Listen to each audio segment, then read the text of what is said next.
I'm excited to be here again. Thank you for watching Let Us Talk with Christiana D.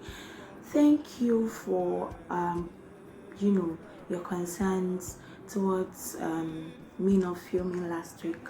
It was actually due to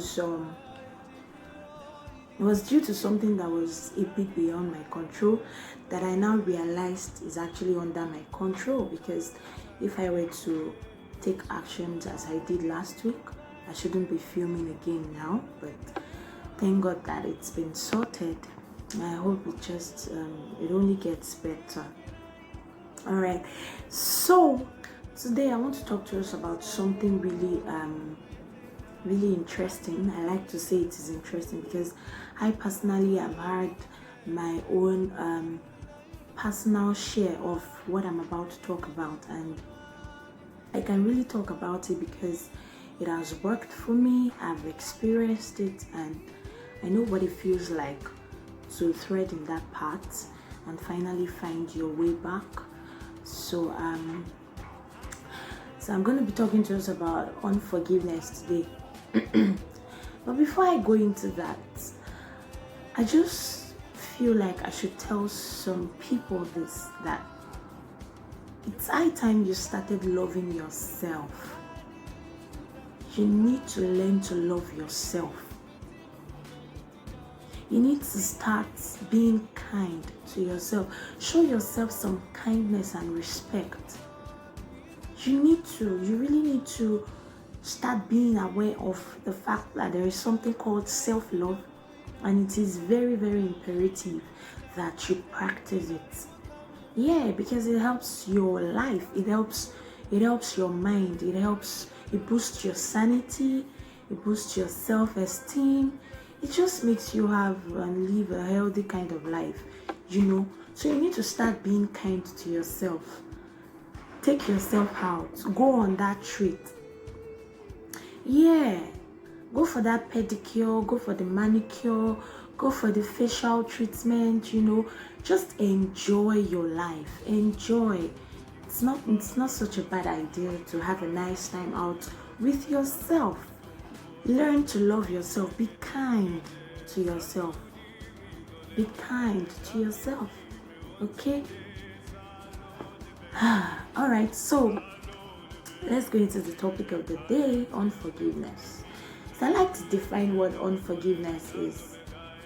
Unforgiveness is a raging resentment and, anger or displeasure towards something or someone. That's what unforgiveness is.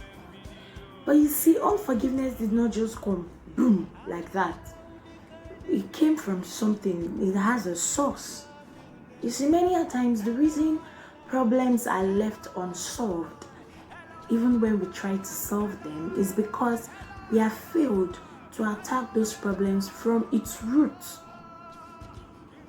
And so if we do not know the source of the problem, it's going to be difficult to try and solve that problem, because you have to uproot the problem from its roots. Do you understand? You don't cut it down, just like the Bible says that there is hope for a tree that is cut down to bear fruit. That's really logical. But a tree that is uprooted, Jesus was saying, any tree that my Father has not planted will be uprooted. A tree that is uprooted is hopeless, because except you go plant it back, that's the end of the growth of that tree. So when a problem is being cut down, it grows again, it bears fruit again. But when it is being uprooted from the source, then that's like a final solution to it. That problem may never rise again, will never rise again. Okay, so we need to look at where unforgiveness came from. What is the root problem of unforgiveness? And so if we have the right channel, if we have the right way to address the problem, it helps us with this problem of unforgiveness.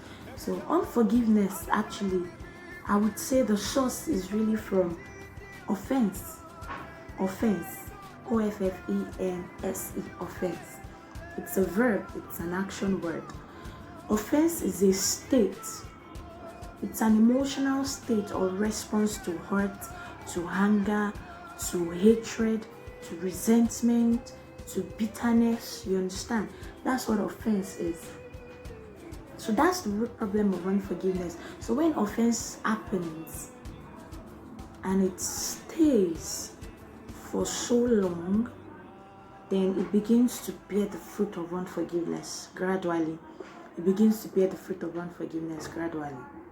And so unforgiveness really comes from the source offense, the word offense. Okay, so if there is no offense, there will be no unforgiveness, because there will be nothing to want to forgive about. Do you understand? All right, so now how do we attack this problem, offense? The truth of the matter is we cannot take away offense. We cannot actually make it disappear or go into extinction. Offense would always happen. Offense is bound to happen. But you see, one of the ways to overcome is when you know that it is going to happen. So it kind of prepares your mind for the worst. You don't expect it, but you prepare your mind for it. Do you understand? So offense will happen. We need to know that offense will come. But what we have to do is prepare our minds for it. So you are in a relationship with someone and you're fantasizing that, oh, everything is going to be sweet. She's not going to step on my toes. You know, I know my mother, she's not going to do this to me. I know my brother is not going to do this to me. And then you keep living in that fantasy. Eventually, because it will happen, when it now happens, it breaks you so, it breaks you totally. Like you become so broken. Like you become extremely broken, you understand? Because you didn't expect it. You didn't see it coming. You didn't prepare for it. But imagine you're in the relationship. You're not pessimistic. You're optimistic of good things coming out of it. But at the same time, you are not living in that world of fantasy that everything is going to be a bed of roses. You know that, okay, this person might at one point or the other do something to me that might hurt me or make me sad or angry. So that kind of repositions your mind to become defensive. You just get that walls built around you, so when it eventually comes, you are able to attack it. It doesn't get in because walls of defense has been built over time already, even before it comes. So it helps you. So you need to know that offenses will come. So prepare for it. You don't need to expect it, but prepare for it. Offenses is the root of bitterness and resentment. It is the root of unforgiveness. It is the root of hatred. It is the root of hate. And you need to know that the devil actually brings this our way when he wants to rob us of our joy, of our peace, of our sanity. He brings offense our ways. And so one of the things we need to do to make the devil sad and make him a loser is when we don't, bow to that voice of offense. Offense has its own voice of hatred, of resentment, of overlonging, bitterness. You understand? But we need to know that when the devil is about to rob us of our joy, it brings all of these things our way. So the people that offend us are not the enemy. They are not the devil. They are just victims of circumstances. You understand? Meaning, if they didn't do it, somebody else would have done it. If that thing didn't happen, another thing would have happened to bring forth the same emotions. You understand? So you need to know that this is the devil's tactic to try to rob us as Christians of our joy and our peace. And we know that the fruit of the Spirit does not have unforgiveness. The fruit of the Spirit does not bear bitterness, anger, hatred. The fruit of the Spirit is love, joy, peace, endurance, goodness, kindness. Do you understand? So we need to be at alert so that every time offense comes, we know what the end, the purpose of that offense is, to rob us of our joy and our peace, and we're not going to give room for the devil. Okay? As believers, we know that God, our Father, is love. We know that God is love and He's so compassionate and merciful. And so if truly we have been born of God. We have been born of Him. You know what it means to be born of someone? You understand? So we carry His DNA. We carry His nature. We share from His nature. So if truly we have been born of God, then we have to become a vessel where love abides. We have to become a vessel where love, compassion, and mercy abides. A lot of people say, I'm not God, so I'm not going to forgive this person. Me, I'm not God that forgives. I'm human, I'm just human. Hello? Yeah, truly we have flesh and blood, but we have been redeemed and we are born of God. We are now spirit beings. We are spiritual beings. We are children of God. The nature that we once had is gone. We now have another nature. We have been dead to sin, alive to Christ. So he who is born of God cannot sin. He who is born of God cannot begin to express the things of the natural man. The flesh is now under our authority. Do you understand? So we are humans really, but we are supernatural humans. We are not natural humans anymore. So it would be wrong for me, who is truly a child of God and has been born of God, to now start saying stuff like that. I know how it feels really, because that's nature and flesh trying to take its place. But we need to be stronger than that. We need to understand who we truly now are, our identity. It's going to help us to know how to express these emotions. So the amount of love that you dispense is actually the amount of the measure of the fullness of Christ love that you have in you. You cannot give what you don't have. And so if you are giving 20% of love, it's because 20% of love is what you have. Do you understand? But we need to have the fullness of God. The fullness of God. So offenses will come. Prepare for it. Don't expect it, but prepare for it. Now, having known that offenses will come, how does that now help unforgiveness? It does, because by the time you prepare that this thing is going to happen, when it happens, the amount of hurt you would feel when you didn't expect it is going to be different from the amount you feel when you prepared for it. You understand? So it's going to really help a lot when you are able to reposition your mind to the fact that you're in the world and people are around you and they would offend you by their words, by their actions. Was it Peter now that was asking Jesus that, how many times shall a brother offend me and I forgive? 7 times. And Jesus was like, 70 times 7. So that's to show that you have to have this thing in abundance. You keep forgiving. You don't get to a state that you say that, no, I've tried. I'm done forgiving you. I'm done loving you. Do you understand? It's a continuous thing. You have to keep doing it. That's one of the sacrifices we need to make by, bearing the name of, by bearing the nature of God. So we need to make that sacrifice, And I like us to take some examples from the scriptures of people that worked in unforgiveness, people that worked in forgiveness. Forgiveness is actually a commandment. You have to learn to forgive. Even if you are not feeling like it, you need to pray to God to help you. Now, there's a difference between you actually faking it, like you're doing it because we have to do it now because God, that's what God expects, and you actually doing it because you understand why you have to do it and because you feel like it.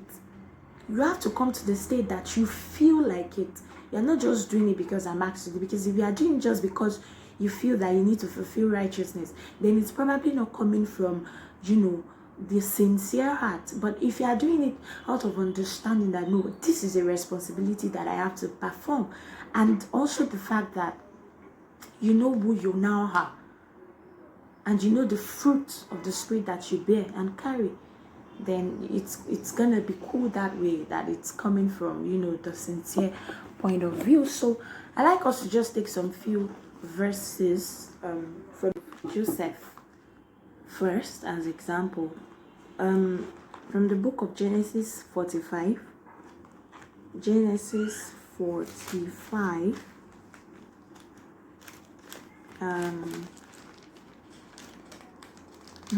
Sorry, I don't know why it's not opening. Genesis 45 verse 3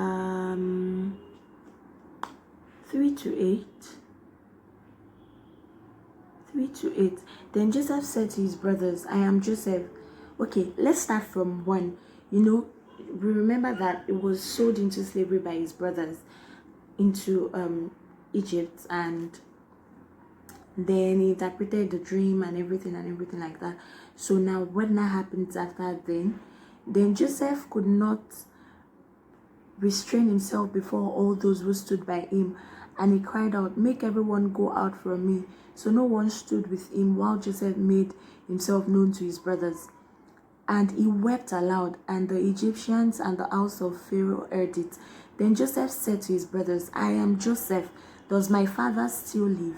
But his brothers could not answer him, for they were dismayed in his presence. And Joseph said to his brothers, please come near to me. So they came near. Then he said, I am Joseph, your brother, whom you sold into Egypt. But now do not therefore be grieved or angry with yourselves, because you sold me here. For God sent me before you to preserve life. For those 2 years the famine has been in the land, and there are still 5 years in which there will be neither plowing nor harvesting. And God sent me before you to preserve a posterity for you in the earth, and to save your lives by a great deliverance. Now it is okay. Now exactly where I'm going. Verses 8 says, so now it was not you who sent me here, but God, and he has made me a father to Pharaoh, and lord of all his house, and a ruler throughout all the land of Egypt. It was not you who sent me here, but God. Do not be angry or grieved with yourselves, for the Lord has sent me before you to preserve lives. This was statement coming from a man that was sold by his brothers, his blood brothers, into slavery. Joseph forgave because he understood the mandate of God for his life, and he knew that, according to Romans 8:28, all things work together for the good of those who love God and those who are called according to his purpose. So he knew that no matter whatever he was passing through, it was just a process to an end, which was the purpose of God for his life. So he was able to recognize that, yes, my brother sold me into slavery, but no, this was all God's plan, divine arrangement to bringing me here. And so he was telling his brothers not to be mad at themselves. Don't beat yourself over what you did to me. Come off it. Oh no, Jesus, God rather sent me here. You understand? So Joseph had this relationship with God. He knew God. He understood God. He did God's will even when it was really hard. You know, we know his story, and yet he forgave his brothers. Do you know that many a times a lot of people, after they have been offended by people, and eventually that offense, you know, the whole process, they now discover that it led to something good, like something good came out of it. Maybe, for instance, some persons came up and ganged up against you, and you were fired at your place of work. And just 2 months after that incident, you got a better job and better pay and all of those things. And maybe now, few weeks later, you now met those people that did that to you. Do you know some people will still go on like, no, I can't forgive you. I can't forgive you. God, my God will judge you. My God will punish you for what you did to me. You sacked me. And you know I didn't do what you told me I did. You know, some people are still like that. But hey, you need to remember where you are now. And you need to understand the fact that those processes that you went through has brought you to where you are. So rather than being resentful or hateful, just throw that all away. Look at the end result. Look at what the purpose is and be grateful for that. Glorify the name of God for whatever shades people throw at you, because you know what it leads to eventually. It only leads to your greatness, your own success, you know. See, let me tell you something. Offense, unforgiveness, these things are like cancer. They eat you up gradually.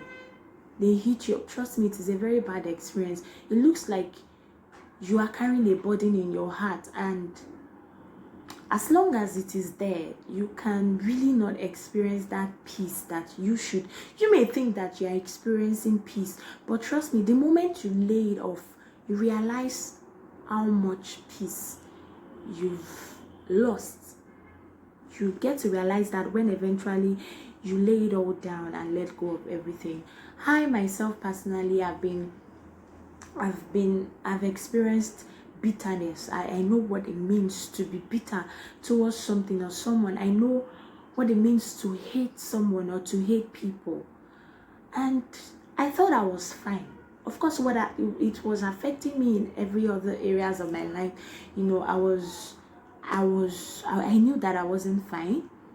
I thought I had to seek a counselor, like a therapist. I just knew something was wrong with me, really. But then I couldn't really figure it out, okay? I couldn't, and every single day I wake up with this bitterness and hatred, resentment in my mind, in my heart.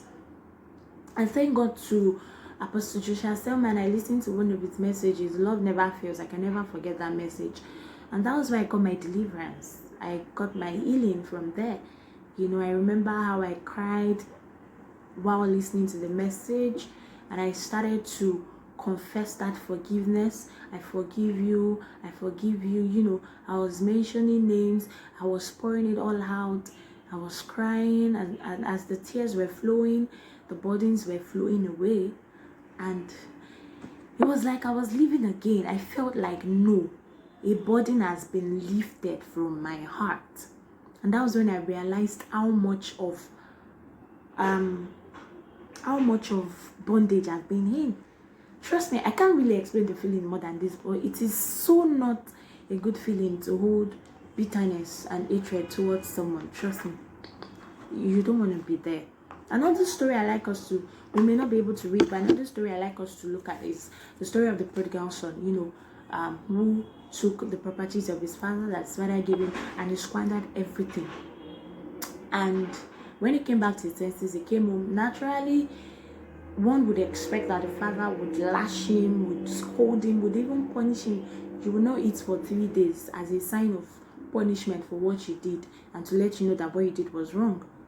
But when his father saw him coming, his father approached him, hugged him, and told his servant to prepare to go kill the best of the cows. You know, they threw a party for him because he returned, wore him nice sandals, you know, gave him rings, you know, all of those things. They just really like made him, you know, he was so welcomed by his father.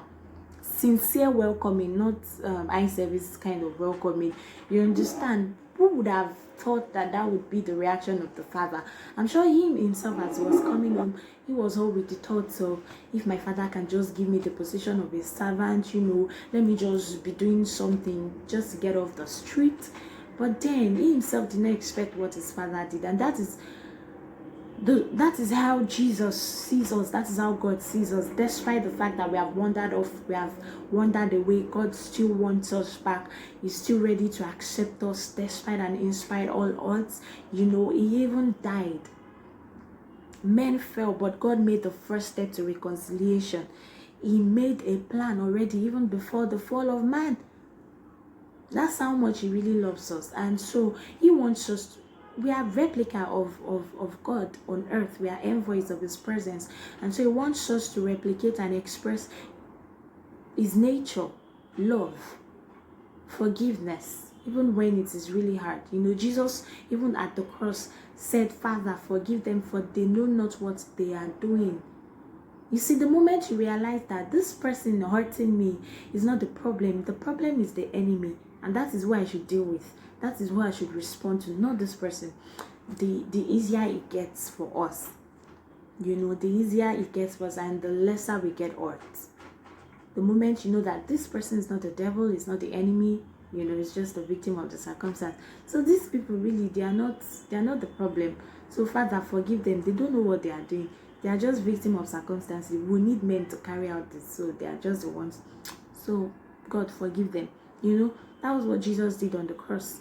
Even with the beating, with the scornfulness, with everything that was done to him, he still forgave. They just stood the light. He still forgave. And so I like us to look at the story of the servant too. The servant went to his master.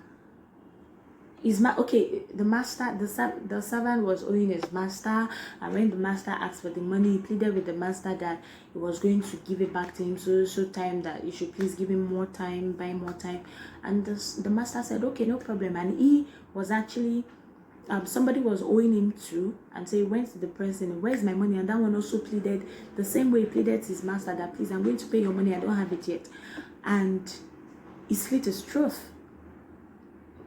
And so when the master heard of what the servant had done, he told him to be taken off and to be tormented. So this is, I hope that we are not like that servant whom God has forgiven, yet we find it difficult to forgive others. It's not going to end well with you. So learn to forgive. Dispense forgiveness. Forgive in advance. Even before the person offends you, just know that, this person might offend me. Let me forgive the person. Forgive in advance. Love. Love. Love. Love. You have to love. Just love. The Bible says that we should love our neighbors as we love ourselves. A lot of people don't even love themselves. And so how can they love their neighbors? Back to what I earlier said, that you need to start being kind to yourself. You need to even learn to forgive yourself. Many a times we do some things, God himself has forgiven you. Even the people have forgiven you, but you are still battling with that unforgiveness with yourself. Learn to forgive yourself. Learn to love yourself so that you can forgive others and love others. So they just took the light, and I think it might be really dark right now, so I need to bring this to an end. So I just want you to take this with you, that no matter what anybody does to you, no matter what they have done to you, it is expected that you forgive. It is a responsibility. It is not a matter of if you can't do it. No, it is a matter of you have to do it. Okay? It is a commandment. It is a responsibility. It is expected of you who have truly been born of God, who have truly been saved and redeemed by the blood of Jesus, to forgive. So no matter what anybody has done to you, please pick up your phone, call them now, tell them you are forgiving them. Pick up your phone, send the text, tell them you are forgiving them. Go to their places, accept their invite, forgive them. Let them know that you have truly forgiven them. If it needs you to go through the process of healing, please go through it. Take your time, but don't stay too long on it. Just make sure that it is sincere. If you need to listen to messages, you need to pray, you need to study the word in order to heal before you can forgive. Please do, because really, if you don't heal completely, it might be really hard for you to forgive. But if you allow the Holy Spirit to fill you, if you allow the love of God to fill you, you get healed from whatever hurt, and then you are able to forgive even the ones that have hurt you. So I hope that you truly find it in your heart to forgive that person. You truly find it in your heart to let go of that hurt, bitterness, resentment that has been raging in you over time, because this is what is expected of you from God.